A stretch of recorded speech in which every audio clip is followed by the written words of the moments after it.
The lobby of the hotel was breathtaking, marble floors that gleamed under massive chandeliers, the faint scent of lavender wafting through the air, and polished staff in pristine uniforms attending to every guest with a smile. It was everything I'd imagined when my wife, Lila, described the once-in-a-lifetime luxury getaway she had planned for us. We had arrived after hours of travel, and I was looking forward to nothing more than a warm shower, a good meal, and some quiet time by the beach. Lila, always the center of attention, was already at the front desk, chatting with the receptionist. Her friends, Vanessa and Piper, stood off to the side, whispering and giggling like teenagers, their oversized designer sunglasses perched on their noses even indoors. I waited patiently, carrying the heavier luggage as I always did, while Lila handled the check-in. Finally, she turned to me, her auburn hair catching the light as she smiled. "Silas," she said, her voice sweet but clipped, "there's a little situation." The receptionist gave me an apologetic look. "I'm sorry, sir," she said, "but we don't have a reservation under your name." I frowned, glancing between the receptionist and Lila. "There must be a mistake," I said, trying to keep my tone calm. Lila sighed dramatically, as though I were the one being unreasonable. "Oh, Silas, I forgot to book a room for you," she said, her tone light, as if she were telling me she forgot to pick up milk at the store. "You forgot," I repeated, the words tasting bitter in my mouth. Vanessa laughed, her sharp voice cutting through the air. "We only booked rooms for the elites," she said, smirking. "You know, the important people." Piper chimed in, barely able to contain her laughter. "We're here to relax, Silas. It's not like you need a room, right?" I felt my face flush with heat. Not from embarrassment, but from anger. For years I had put up with their snide comments, their thinly veiled mockery. I had always brushed it off for the sake of Lila, for the sake of keeping the peace. But this was something else. Lila didn't even look embarrassed. She was smiling, as though she expected me to shrug it off and laugh along with her friends. Instead, I looked her in the eye and said, as calmly as I could manage, "Then I'll leave." Her smile faltered, just for a moment. "Silas, don't be ridiculous," she said, her voice laced with irritation. But I was already walking away, the weight of my suitcase feeling lighter than the weight that had been lifted from my chest. I stepped out into the warm evening air, the sound of waves crashing in the distance. My phone vibrated in my pocket, but I didn't bother to check it. I knew it was Lila or her friends, calling to either berate me or reel me back in with fake apologies. I ignored it all, walking aimlessly until I found myself on a quiet stretch of beach. Hours passed. The sun dipped below the horizon, painting the sky in shades of orange and pink before fading into darkness. The soft sand beneath me and the rhythmic sound of the waves should have been comforting, but my mind was racing. Then my phone vibrated again. This time it wasn't a call or a message, it was a notification. A photo had been sent to me from an unknown number. Curious, I opened it. The image on the screen made my blood run cold. It was Lila, but not in a way I'd ever seen her before. She wasn't at the hotel or with her friends. She was somewhere else entirely, with someone else. I stared at the screen, my heart pounding in my chest. The life I thought I knew had just been shattered, and the pieces were falling faster than I could catch them. I sat there on the beach, frozen in place, the sound of waves crashing in the distance a stark contrast to the storm brewing inside me. The photo on my phone was unmistakable. Lila, dressed in a way I'd never seen before, sitting on a man's lap. His face was turned slightly away, but the smug grin on hers was clear as day.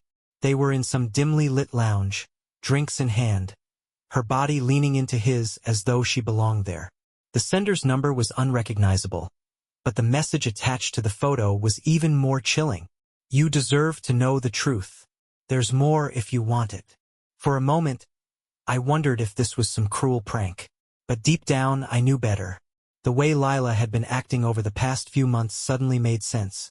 The late-night work meetings, her increased trips with Vanessa and Piper, her sudden irritation with me over the smallest things. It wasn't stress. It wasn't work. It was him.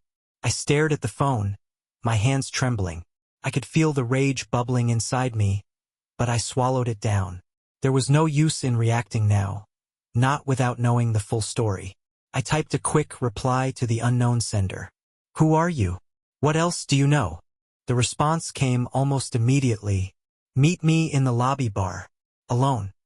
The absurdity of it all hit me as I stood up and brushed the sand off my pants. Here I was, on what was supposed to be a relaxing vacation, playing detective in the middle of paradise. The calm ocean breeze did little to soothe the fire raging in my chest as I made my way back to the resort. The lobby was quieter now, most guests having retreated to their rooms or the various bars and restaurants scattered across the property. I spotted the bar tucked into a corner, its dim lighting casting long shadows on the polished wood. A man sat at the far end, his baseball cap pulled low over his face. He glanced up as I approached, motioning for me to sit. "Silas Calder?" he asked, his voice low but steady. I nodded, my mind racing with questions. "Who are you?" He slid an envelope across the table. "Someone who knows what's been going on behind your back. Open it." I hesitated for a moment, then tore into the envelope. Inside were several more photos, Lila and the same man in various intimate settings. A private booth at a restaurant, a hotel balcony, even what looked like the inside of a car. Each image was time-stamped, dating back months. "This isn't possible," I muttered, my voice barely audible. "We were fine. We were happy." The man finished for me, a hint of pity in his eyes. "Look, I'm not here to make this harder than it already is, but you need to know the truth. She's been seeing this guy for nearly a year. His name's Travis. He's a lawyer from New York, rich, charming, and clearly not above going after a married woman." The name hit me like a punch to the gut. Travis. I'd heard Lila mention him once or twice, always in passing. A colleague she'd met at a networking event. I'd never thought twice about it. The man continued, his tone matter-of-fact. "I've been following them for a while. Let's just say you're not the first husband he's done this to. I figured you deserved a heads-up before things got worse." "Why would you care?" I asked, narrowing my eyes. He shrugged. "Let's just say I have my reasons. Call it karma, call it a sense of justice. Doesn't matter. What matters is what you're going to do next." I stared at the photos, my mind reeling. The betrayal was one thing, but the sheer audacity of it all, the lies, the manipulation, the mockery earlier in the lobby, made my blood boil. "What do you want from me?" I asked, my voice sharper than I intended. The man leaned back in his chair, his expression unreadable.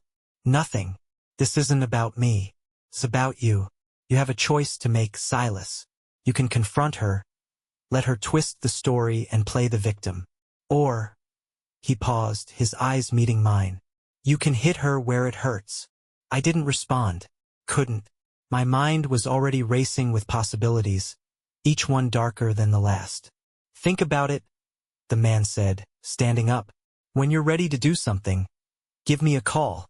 He slid a business card across the table, then disappeared into the night. I sat there for what felt like hours, the envelope of photos in front of me like a ticking time bomb. Lila's betrayal had opened a wound I wasn't sure would ever heal. But as the anger and heartbreak churned inside me, one thing became clear. I wasn't going to let her walk all over me anymore. This was just the beginning. The envelope of photos sat heavy in my hands as I made my way back to the room I'd rented on the other side of the resort. The irony wasn't lost on me. I wasn't even supposed to be staying here. My room was far less luxurious than the suite Lila and her friends were occupying, but at least it gave me space to think. I dropped the envelope on the small wooden table in the corner and poured myself a glass of water from the minibar. My mind raced as I stared at the pictures again, trying to make sense of how everything had gone so wrong. The man, Travis, looked every bit the slick, polished type. Expensive suits, tailored shirts, and a cocky grin that made my skin crawl. He wasn't just some passing fling. He was a calculated choice. The thought made my stomach churn. How many times had I trusted Lila when she said she was working late or meeting with friends? How many times had I brushed off her dismissive comments, chalking them up to stress or exhaustion? I needed answers. I pulled out my phone and hesitated before dialing her number. But as the memory of her laughing in the lobby with Vanessa and Piper replayed in my mind, my hesitation disappeared. The phone rang twice before she answered, her tone dripping with annoyance. "Silas? Why are you calling me? You stormed off like a child earlier. Is this your way of apologizing?" Her words hit me like a slap. I took a deep breath, trying to keep my composure. "I need to talk to you, Lila. Now, where are you?" She sighed, as though I were inconveniencing her. "I'm at the lounge with Vanessa and Piper." "Why?" "Meet me outside." "Alone?" I said, my voice sharper than I intended. There was a pause, followed by a mocking laugh. "Alone? What, are you going to lecture me about my behavior earlier?" "Silas, grow up." "I'm not asking, Lila," I said firmly. "I'm telling you. Meet me outside, or I'll come find you." The line went silent for a moment. Finally, she sighed. "Fine. 5 minutes." I hung up without another word, grabbing the envelope before heading toward the lounge. When I arrived, the laughter and chatter inside grated against my nerves. I stayed just outside the entrance, pacing as I waited for her to show up. When she finally emerged, she looked every bit the picture of annoyance. Arms crossed, lips pursed, her perfectly manicured nails tapping against her arm. "This better be good," she said, her tone icy. I didn't waste any time. I held up the envelope and locked eyes with her. "Do you recognize this?" Her confident facade faltered for just a second, a flicker of unease in her eyes. "What is that?" I opened the envelope and pulled out the photos, holding them out for her to see. Her face drained of color as she scanned the images, her hand flying to her mouth. "Where did you get these?" she whispered, her voice barely audible. "That doesn't matter," I said, my tone cold. "What matters is that you lied to me, over and over again. All those nights you said you were working late, all those girls' trips with Vanessa and Piper. This is what you were doing, isn't it?" "Silas, it's not what it looks like," she stammered, her voice trembling now. "I can explain." "Don't," I cut her off. "Don't insult me by pretending this is anything other than what it is. You've been cheating on me, Lila, for months, maybe longer." She took a step toward me, her eyes wide and pleading. "It was a mistake, Silas. I swear. It didn't mean anything." "Didn't mean anything?" I scoffed, my voice rising despite my efforts to stay calm. "You expect me to believe that? Look at these photos, Lila. This wasn't some one-time mistake. This was deliberate. You planned this." Tears welled up in her eyes, but I couldn't tell if they were genuine or just another act. "Silas, please, let's go somewhere private and talk about this. We can fix this." I laughed bitterly, shaking my head. "Fix this? You think there's anything left to fix? Lila, you didn't just betray me. You humiliated me. You made me look like a fool in front of your friends, and now this? How do you come back from something like that?" She reached out to touch my arm, but I pulled away, the anger boiling over. "Don't," I snapped.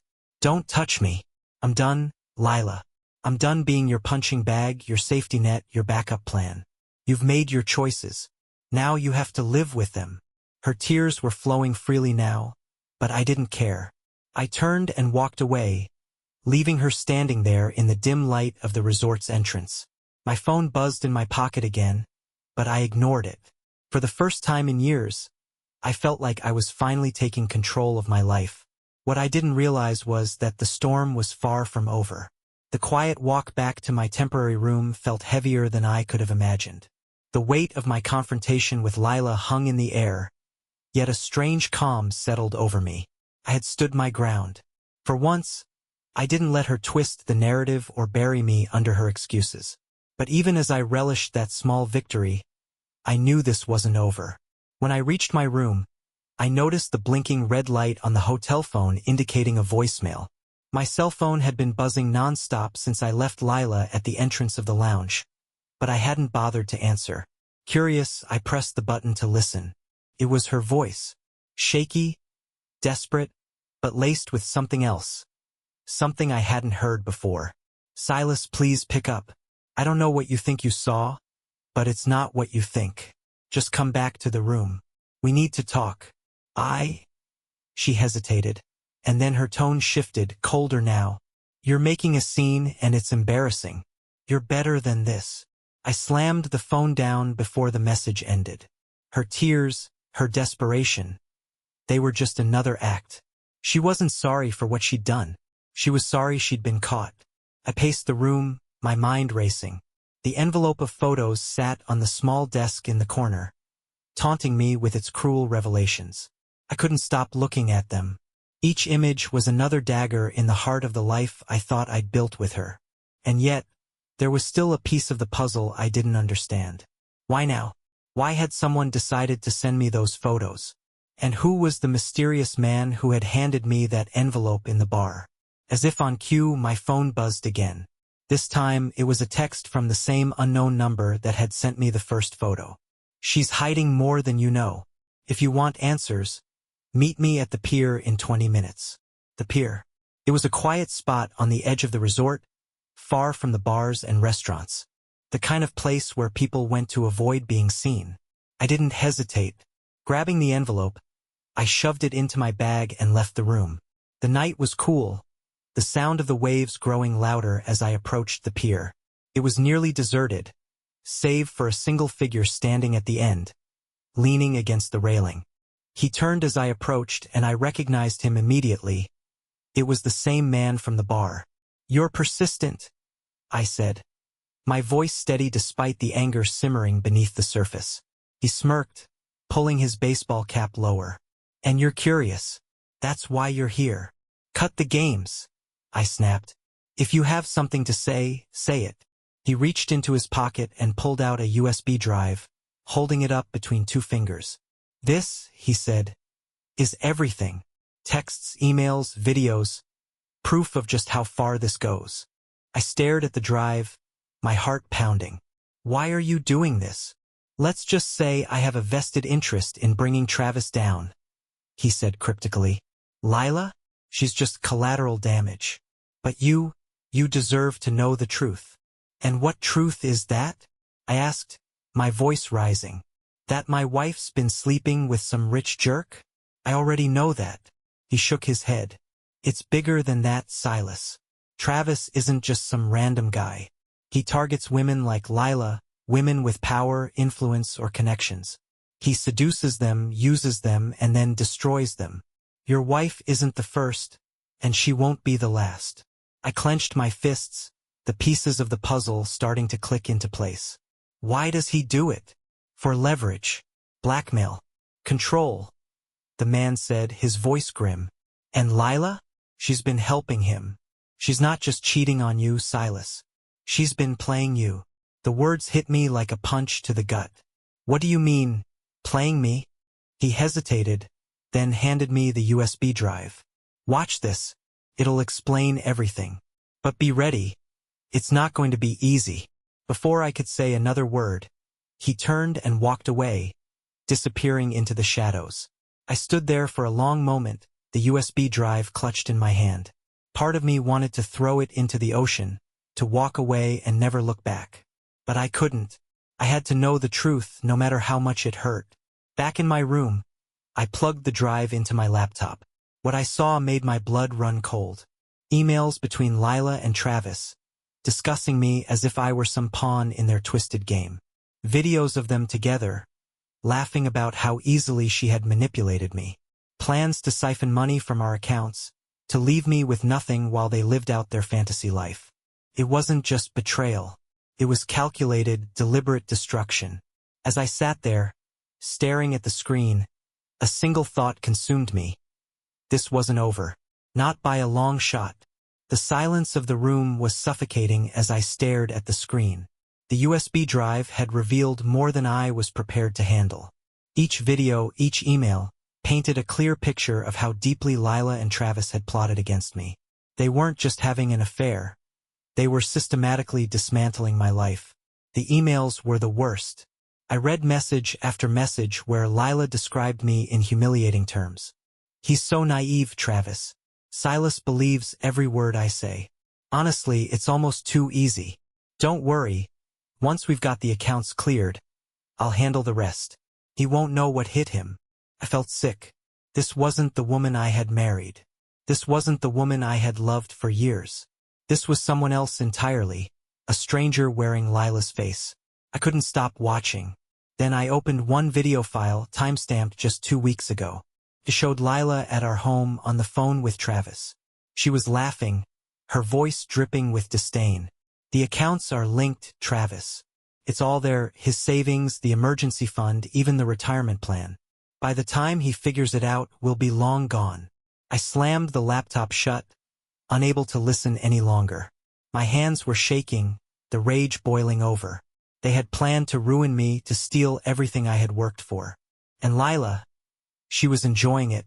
I sat in the dark for hours, replaying every moment of our marriage in my head.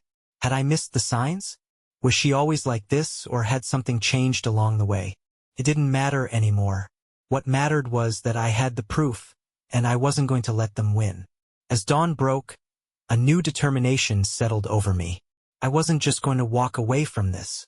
I was going to fight back. By mid-morning, I had a plan. If Lila and Travis thought they could take everything from me, they were sorely mistaken. But I couldn't confront her outright, not yet. I needed to play this carefully, just as they had. The first step was securing my assets. I called my bank and froze our joint accounts. It wasn't easy explaining the situation without revealing too much. But I managed. My personal savings were untouched, and I transferred what I could into a new account under my name. If Lila tried to access the money now, she'd hit a wall. Next, I contacted a lawyer, a friend of a friend who specialized in cases like mine.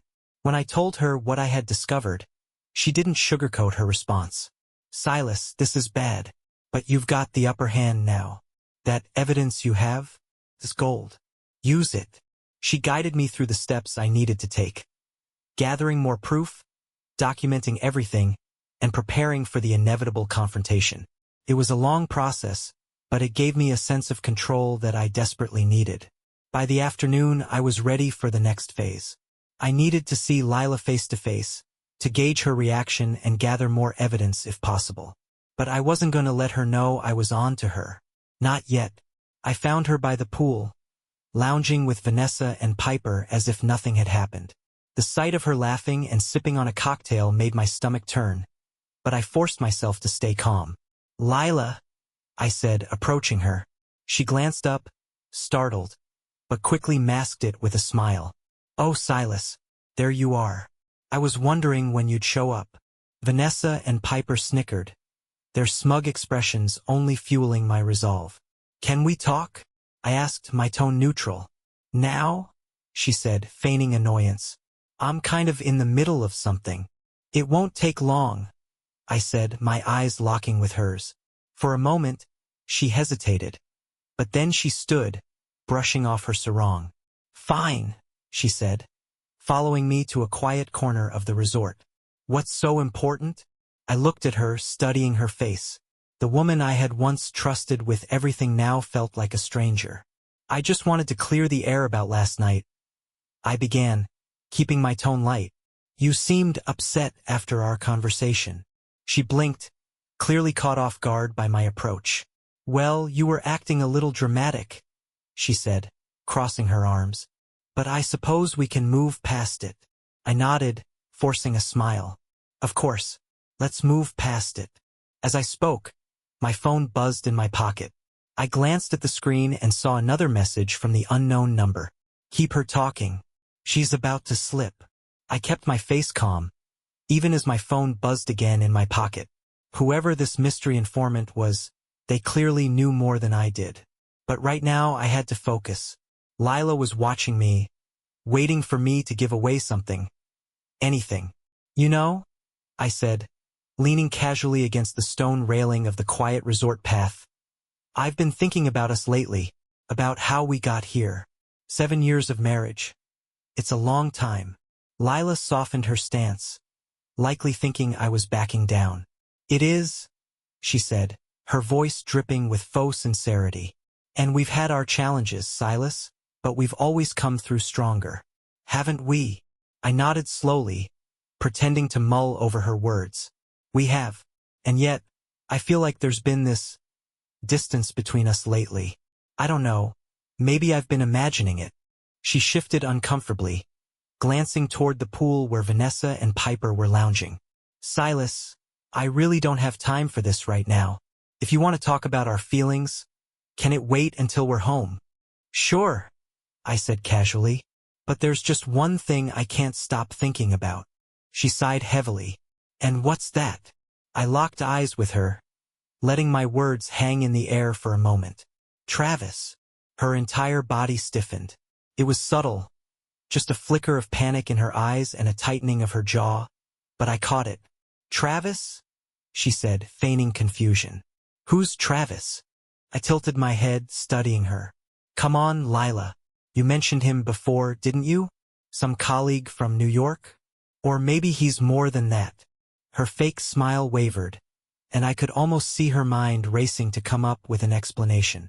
Oh, that Travis, she said, forcing a laugh. He's just a business contact. Why are you even bringing him up? I shrugged, still keeping my tone light. No reason. I just thought it was strange that his name kept coming up in some unexpected places. She froze, her eyes narrowing. What do you mean by that? Before I could answer, my phone buzzed again.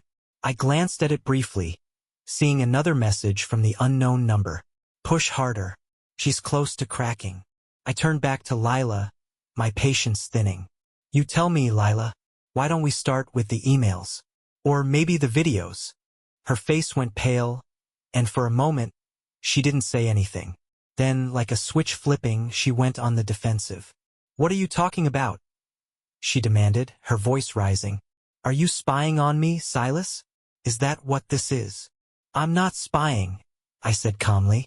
I'm just finally seeing things for what they are. You've been lying to me, Lila, for months, maybe longer, and now I've got proof. Her expression twisted into something I barely recognized. Part panic, part fury. You don't know what you're talking about, she hissed. You're blowing this way out of proportion. Am I? I said, taking a step closer. Then explain the photos, the emails, the videos of you and Travis laughing about how you're going to ruin me. Her breath hitched, and for the first time, she looked genuinely afraid. Silas, please, let's just talk about this. Privately. We can fix this. There's nothing to fix, Lila, I said, cutting her off. You've made your choices. You thought you could play me, but the game's over. And the best part? You're not the one holding the cards anymore. She opened her mouth to respond, but no words came out. Instead, she turned and stormed off, leaving me standing there alone. I didn't follow her. I didn't need to. My phone buzzed again, and I glanced at the screen. Another message from the unknown number. Well done. Now let's finish this. I stared at the message, the pieces of the puzzle finally starting to come together. Whoever this person was, they weren't just helping me. They had their own agenda. And I was about to find out what it was. The next message came with an address, accompanied by a brief instruction. Meet me here in an hour. Bring the photos and the USB drive. It was an address in a part of town I didn't recognize. Off the resort, tucked into what I could only assume was one of the less glamorous corners of the island. My instincts screamed at me to be cautious, but at this point, there was no turning back. I packed the photos and USB into my bag and headed out, catching a cab at the resort's entrance. The drive was quiet, the soft hum of the engine the only sound as we weaved through narrow, dimly lit streets. When we finally arrived, I saw an unmarked building that looked more like an old warehouse than anything else. The man from before was waiting for me outside, his baseball cap still pulled low over his face. He waved me over and motioned for me to follow him inside. The interior was sparse. Just a single table, a few chairs, and a laptop set up in the center of the room. The man gestured for me to sit, then opened the laptop, pulling up a series of files I hadn't seen before. This, he said, pointing to the screen, is what you need to take them down. I leaned forward, my stomach twisting as I scanned the documents. Bank statements showing transfers from my accounts to offshore ones in Travis's name. contracts Lila had signed, giving him access to assets I didn't even know she had control over. And then, the final blow. A message exchange where they discussed their plan to disappear together, leaving me bankrupt and humiliated. "This is everything," I said, my voice barely above a whisper. The man nodded. "Enough to take them both down. But you have to act quickly. If they catch wind that you know, they'll bolt." I stared at him, my mind racing. "Who are you? Why are you helping me?" He smirked, leaning back in his chair. "Let's just say Travis and I have a history. He ruined someone close to me, and I've been waiting for the right moment to return the favor. You're not the first person he's done this to, but you can be the last." I didn't have time to process the layers of betrayal and vengeance swirling around me. All I knew was that I had what I needed to end this nightmare. Back at the resort, I set my plan in motion. I started with the bank, sending them the documents to freeze all joint accounts and flag any suspicious activity. Next, I forwarded the evidence to my lawyer, who promised to begin filing charges immediately. Finally, I confronted Lila one last time. She was in our suite, packing her bags, when I walked in. "You don't need to bother packing," I said, my voice cold. "You won't be going anywhere." She froze, spinning around to face me. "What are you talking about? I've seen everything, Lila. The photos, the videos, the bank transfers. It's over." Her face crumbled, panic replacing the usual smugness. "Silas, I can explain." "Don't," I snapped. "You've done enough. You and Travis thought you could destroy me, but you underestimated one thing." "And what's that?" she whispered, her voice trembling. I stepped closer, my eyes locked on hers. "Me." I walked out of the room, leaving her standing there in stunned silence. Moments later, resort security arrived, escorting her out of the suite as I filed a formal report. As I watched her leave, I felt a strange mix of emotions: anger, sadness, relief. The woman I had loved was gone, replaced by someone I didn't recognize. In the days that followed, I filed for divorce and began rebuilding my life. Lila and Travis? They didn't get far. With the evidence I provided, the authorities froze their accounts and launched a full investigation. They thought they were invincible, but their greed had been their undoing. As for me, I walked away with my dignity intact and a renewed sense of purpose. The betrayal had broken me, but it hadn't destroyed me. And in the end, I emerged stronger than ever.